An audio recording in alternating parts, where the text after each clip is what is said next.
Сәлем құрметті достар, сіздермен Әсем Нұр. Бүгін сіздермен жай сөйлемдердің түрлерімен, құрылысымен таныстыратын боламын. Менімен бірге болыңыздар. Каналыма тіркеліп, лайк басып, комментарий қалдыруды ұмытпаңыздар.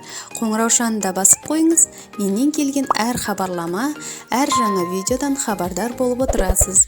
Жай сөйлемдер айтылу мақсатына қарай 4 топқа бөлінеді. Хабарлы, лепті, сұраулы, бұйрықты сөйлем. Мысалы, қалада жаңбыр жауады, хабарлы сөйлем. Қандай ғажайып табиғат, лепті сөйлем. Мынау сенің қаламың ба? Сұраулы сөйлем. Арман сабаққа барсын, бұйрықты сөйлем. Жай сөйлемдер құрылысына қарай 7 топқа бөлінеді. Жалаң сөйлем тек қана бастауыш пен баяндауыштан тұратын сөйлем. Жайылма сөйлем тұрлаулы және тұрлаусыз сөйлем мүшелерінен тұрады. Жақты сөйлем баяндаушы бар, кейде айтылмай тұрса да жақ арқылы табуға болатын сөйлем. Жақсы сөйлем бастаушы жоқ сөйлем және жақ арқылы табуға болмайтын сөйлемдер.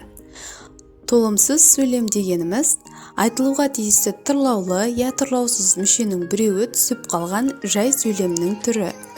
Толымды сөйлем сөйлемде ойға қатысты айтылуға тиісті мүшелері түгел жай сөйлемнің түрі. Атаулы сөйлем атаулы сөйлемде ойды тек қана соған байланысты заттың құбылысын, мезгілін, мекенін, атын атап көрсететін жай сөйлемнің ерекше түрі. Мысалы, жаңбыр жауады, жалаң сөйлем. Далада жаңбыр жауады, жайылма сөйлем. Ертең мен театрға барамын, жақты сөйлем. Осы сабақты оқу керек, жақсы сөйлем. Кәлен бір ытқып сыртқа шықты, толымды сөйлем. Қазақстан Европа құрлығында орналасқан, толымсыз сөйлем. Алтын күз, атаулы сөйлем.